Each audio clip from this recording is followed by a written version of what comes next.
Lai žēlastība jums un miers no Dieva mūsu Tēva un no mūsu Kunga un Pestītāja Jēzus Kristus. Āmen.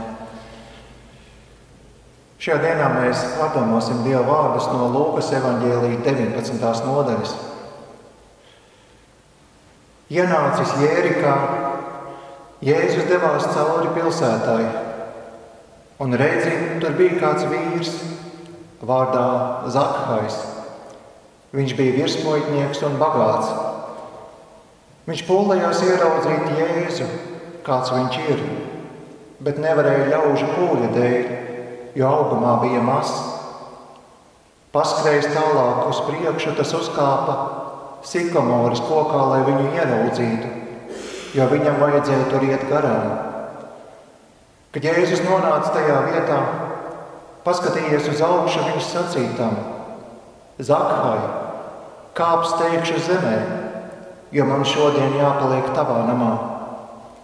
Tas steigšus nokāpa un ar prieku viņu uzņēma.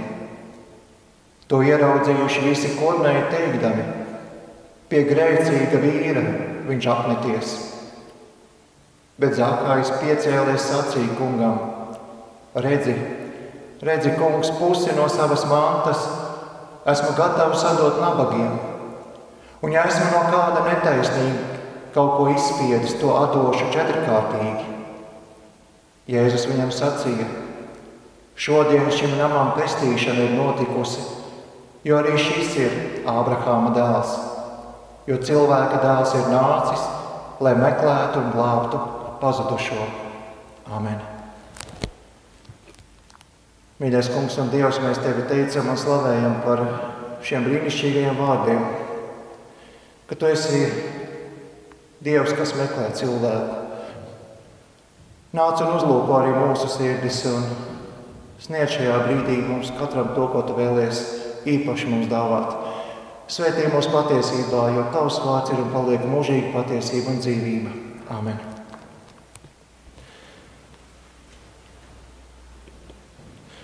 Sastapt un iepazīt Dievu. Arī mūsdienās pasaulē varam atrast milzumu daudzumu dažādu ceļu un veidu, kā to izdarīt. Katra reliģija un pat kristīgā konfesija nāk ar savu pieteikumu un padomu. Populārs ir teiciens, ka reliģijas ir dažādi ceļi, kas ved pie Dieva. Jā, pie Dieva, ja šie ceļi nonāk, tikai pie kāda Dieva. Caur mūsu Kungu Jēzu Kristu mēs nonākam pie Dieva žēlastības troņa, kur mēs saņemam grēku piedošanu. Bet bez Jēzus citas reliģijas nonāk pie Dieva kā tiesneša. Un tad nekas cits neatliek, kā mēģināt kaut kā attaisnoties ar saviem darbiem. Bet te jau atkal paceļas reformācijas laika un svētku jautājums, vai mums vispār ir šādi labi darbi, ko Dievam piedāvāt? Kur tad viņi ir un cik viņi ir?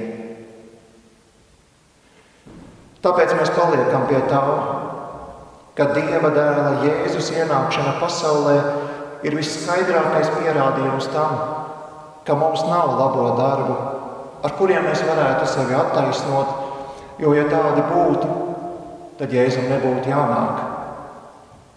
Bet Jēzus nāca, un viņš vēl aizvien caur Dieva vārdu sludināšanu nāk un meklē katru pazudušo. Jā, viņš meklē pazudušos, nevis tos, kas jūtas Dievu priekšā pašpietiekami. Bet te mums jālūdz Dievs pasargi mūs no tāda grēka. Un te jau jāsaka, ka Dievs pasargi mūs no tādiem cilvēkiem, kuru sirdsapziņa ir nomirusi. Dievs pasargi mūs no tiem, kuri nejūt savu grēku un ļaunumu, kuri bradā pa cilvēku dzīvēm un lauž sirdis bez nekādiem sirdsapziņas pārmetumiem. Dievs pasarga mūs no tādiem cilvēkiem un vēl vairāk pasarga mūs pašus no tā un dod mums dzīvu un jūtīgu sirdi, kas jūt savu grēku un meklē grēku piedošanu un pāri visam meklē grēku piedevēju. Meklēt grēku piedevēju. Par to runā arī mūsu šīs dienas spēdīta teksts. Un tā šīs dienas evaņģēlija teksts iesākas ar vārdiem: ienācis Jērikā, Jēzus devās cauri pilsētai. Šī Jēzus iešana nav kāda ikdienišķa un parasta pastaiga. Šis Jēzus ceļš cauri Jērikai uz Jeruzālemi ir viņa pēdējais ceļš.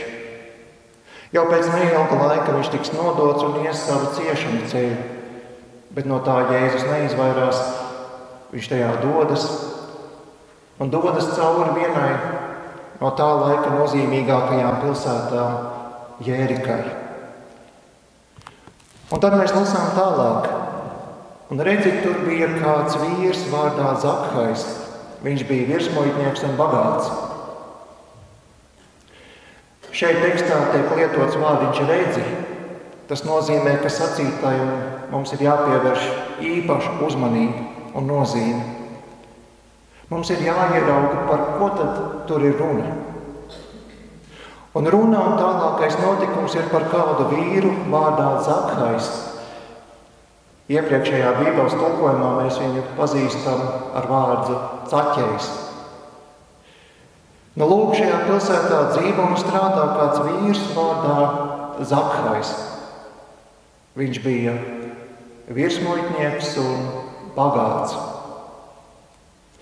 Un īpaši jau tā laika cilvēkiem uzmanību piesaistīja vārdi virsmuitnieks un bagāts. Es jau esmu minējis par to, kā toreiz Jēzus laikā skatījās uz muitniekiem no ar ļoti lielu nicinājumu. Jo tie bija Dieva tautas cilvēki, kas okupācijas varas uzdevumā no saviem tautiešiem ievāca nodokļus. Romas vara noteica vienu summu, kas viņiem ir jāievāc, bet tā jau nenoteica to, cik muitnieki drīkstēja likt klāt un prasīt vairāk. Un tā arī patiešām daudzi muitnieki darīja. Tie prasīja vairāk un iedzīvojās uz savu tautiešu rēķinu. Tāpēc mums kļūst skaidrāks, kāpēc toreiz vārds muitnieks bija lamu vārds. Un tad vēl mums tiek tekstā pieteikts, ka šis vīrs Zakhajs bija virsmuitnieks un bagāts. Ka virsmuitnieks un bagāts? Tad kāds varētu sacīt, nu, gan man jau viss ir skaidrs. Pilsētas galvenais blēdis un lielākais zārglis. Nu, citādāk jau tas nemaz nevar būt. Bet vai tiešām Zakhajs tāds patiešām ir? Par to mēs runāsim vēlāk. Tad tālāk mums tiek teikts, ka arī viņš pūlējās ieraudzīt Jēzu, kāds viņš ir, bet nevarēja ļaužu pūļa dēļ, jo augumā bija mazs. Zakhaja sirds velka viņu pie Jēzus. Un tas jau vien mums parāda, ka viņš ir citādāks cilvēks. Viņš nav cilvēks ar nokautu sirdsapziņu. Viņš jūt savu grēku, un viņš grib sastapt grēku piedevēju. Viņš grib ieraudzīt Jēzu, kāds viņš ir. Jā, kāds ir Jēzus? No laikam jau Zakhajs ir dzirdējis, ka Jēzus jau nav tāds kā visi citi, jo viņš nevadās pēc tā, ko redz vai ko saka citi, bet Jēzus raugās sirdī un pazīst katru cilvēku nevis pēc vaiga, bet pēc sirds. Kāds ir Jēzus? Kāds viņš ir? Šo neparasto Dievu kalpu Zakhajs grib redzēt. Viņš grib sastapt kādu, kas spēj uz cilvēkiem paskatīties citādāk un kurš nekarina birkas jau no pirmajiem vārdiem sakot, no ar šo gan man viss ir skaidrs. Tur jau nekas labs nevar būt. Un varbūt, ka bija toreiz arī tā, ka ļaužu pūlis, kas arī uzlūkoja un meklēja Jēzu, nemaz tādu Zakhaju viņam klāt nelaida. Viņi stāvēja viņu priekšā tā kā tāds mūris, lai Jēzus pamanītu tikai viņus. Bet ko tālāk dara Zakhajs? Paskrējis tālāk uz priekšu, tas uzkāpa sikamoras kokā, lai Jēzu ieraudzītu, jo viņam vajadzēja tur iet garām.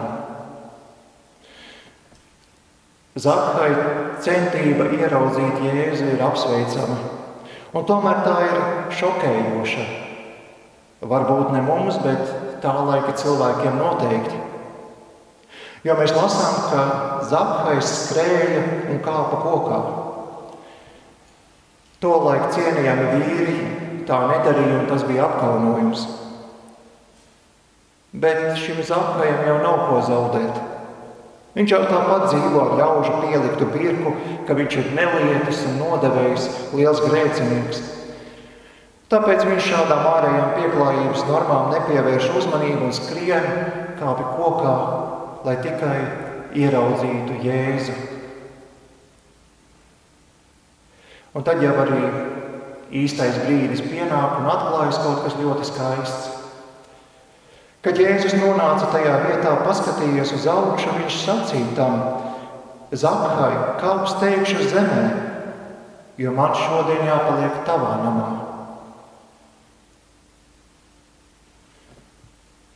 Zakhajs darīja visu iespējamo, lai nepalaistu garām Jēzu. Bet tad mēs redzam, ka arī Jēzus tomēr nepalaiž garām iespēju būt ar šādu cilvēku kopā, kas viņu tik ļoti meklē. Atcerēsimies, kas bija sacīts iesākumā.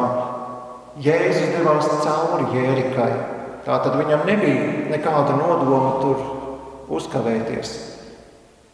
Un tomēr šim vīram, šim nicinātajam vīram, kas tik ļoti viņu meklēja, Jēzus tā vienkārši paiet garām nespēja. Jēzus pamanīja Zakhaju un sniedza viņam to, ko viņš tik ļoti vēlējās – savu klātbūtni. Un te mēs redzam, cik ļoti Jēzus apdāvina Zakhaju.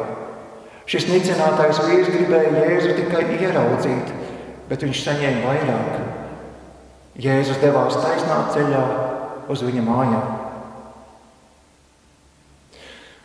Un, protams, cilvēkiem no malas atkal ir ko pasakīt. Mēs lasām, to ieraudzījuši visi kurnēji teikdami, pie grēcīga vīra viņš ir apmeties. Noteikti jau šajā lielajā ļaužu pūlī daudzi bija tādi, kas bija cienījamāki par Zakhaju. Mums ir zināms, ka Jērikā toreiz dzīvoja daudzi priesteri, kas kalpoja templī. Tātad Jērikā uzturējās tautas reliģiskā elita. Bet redz, kas tagad notiek. Tiem visiem Jēzus paiet garām un aiziet pie pilsētas nicināmākā cilvēka. Kas tad tāds tagad notiek? Jā, kas tas ir, kas tagad notiek? Notiek tas, kas šīs dienas evaņģēlija tekstā tiek izcelts. Jēzus ir nācis meklēt pazudušos. Viņš meklē grēciniekus. Tos, kuri jūt un redz savu grēku, nevis tos paštaisnos, kuri vienmēr uz citu cilvēku fona cenšas izcelties. Tātad notiek kārtējā nozīmīgā satikšanās, un Zakhajs Jēzu uzņem pie sevis mājās. Un tad tālāk arī mums tiek atklāts tas, kāds tad ir šis virsmuitnieks Zakhajs. Bet Zakhajs piecēlies sacīja kungam: redzi, kungs, pusi no savas mantas esmu gatavs atdot nabagiem, un ja esmu no kāda netaisnīgi kaut ko izspiedis, to atdošu 4-kārtīgi. Šeit mēs redzam Zakhaja ticības apliecību darbībā. Viņš Jēzum saka, ka pusi no savas mantas esmu gatavs atdot nabagiem. Tas nozīmē, ka viņš jau nemaz pie savas bagātības neturas un nav tai pieķēries.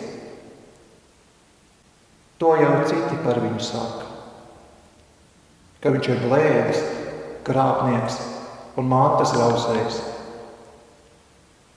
Bet tā viena priekšā, Dieva dēla priekšā Zakhajs parāda, kāds viņš ir. Viņš ir pestītāja, grēku piedevēja meklētājs, nevis sava labuma meklētājs. Un patiesi Zakhajam sirdsapziņa bija daudz dzīvāka kā daudziem tā laika Jērikas priesteriem kopā ņemot. Un tad vēl nozīmīgi ir tas, ka Zakhajs saka, ja esmu no kāda netaisnīgi kaut ko izspiedis, to atdošu 4-kārtīgi. Viņš saka, ja esmu.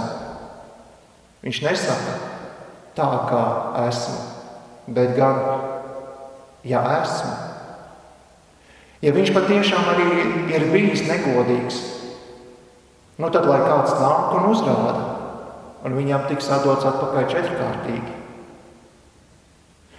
Un tas mums norāda, ka iespējams šis virsmuitnieks patiešām ir viens no tiem retajiem, varbūt vienīgais tajā laikā, kas ir spējis bagātību iegūt taisnīgā un godīgā ceļā. Un tas vēl jau vairāk iekrāso to, cik tomēr paši Jērikas iedzīvotāji bija nelietīgi. Viņiem viss bija skaidrs tur, kur nekas nebija skaidrs. Viņi vienkārši Zakhajam piekāra birku, ka viņš ir grēcinieks, par kuru pat Dievam nevajadzētu apžēloties. Un turklāt Jēzus pazīdams cilvēku sirdis neapsauc Zakhaju. Viņš nesaka, tu Zakhai melo, jo patiesībā visa tava manta ir negodīgi iegūta un tev patiešām daudziem būs 4-kārtīgi jāatmaksā. Jēzus viņam dod citādāku spriedumu. Viņš saka, šodien šim namam pestīšana ir notikusi, jo arī šis ir Ābrahāma dēls. Jo cilvēka dēls ir nācis, lai meklētu un glābtu pazudušo. Jēzus Zakhai nosauc par Ābrahāma dēlu. Bet ne jau izcelsmes dēļ, bet gan ticības dēļ. Jo Ābrahāms uzticējās Dievam, un tas viņam tika pielīdzināts par taisnību. Tāpēc arī Zakhajs ir Ābrahāma dēls. Viņš uzticējās grēku piedevējam, meklēja viņu un tika grēku piedevēja atrasts. Jēzus atrada Zakhaju, to pazudušo, grēcinieku, kas bija pazudis un noslīcināts ļaužu nelietīgajos apmelojumos. Jēzus nepagāja viņam garām, ieraudzīja viņu un dāvināja sevi visu savu klātbūtni, mieru, mīlestību, piedošanu un labvēlību. Un vēl kas ir interesanti, baznīcas tradīcijas vēsta, ka vēlāk šis pats Zakhajs kļuva par Jēzus mācekļa Pētera palīgu un pēc tam arī par Cēzarejas bīskapu. No pazudušā kļuvis par Jēzus atrasto. Viņš pats kļūst par to, kas iet ar Jēzus vārdiem meklē citus pazudušos. Viņš iet un dara, lai arī citi piedzīvotu to, ko pats ir piedzīvojis. Šo lielo brīnumu, ka Jēzus pieņem grēciniekus, arī nesaprastos, noraidītos un atmestos. Tā nu mēs redzam, cik iedvesmojoši ir šis stāsts par Zakhaju un viņa sastapšanos ar Jēzu. Bet šis stāsts turpinās arī mūsdienās. kur mēs nākam un jautājam Zakai jautājumu, kāds ir Jēzus, tad saņemam atbildi, ka viņš ir tas, kas nepaiet garām, kas maina dzīves un piedod grēkus. Tā ir jauka un brīnišķīga vēsts, par kuru mēs varam šodien pateikties. Āmen.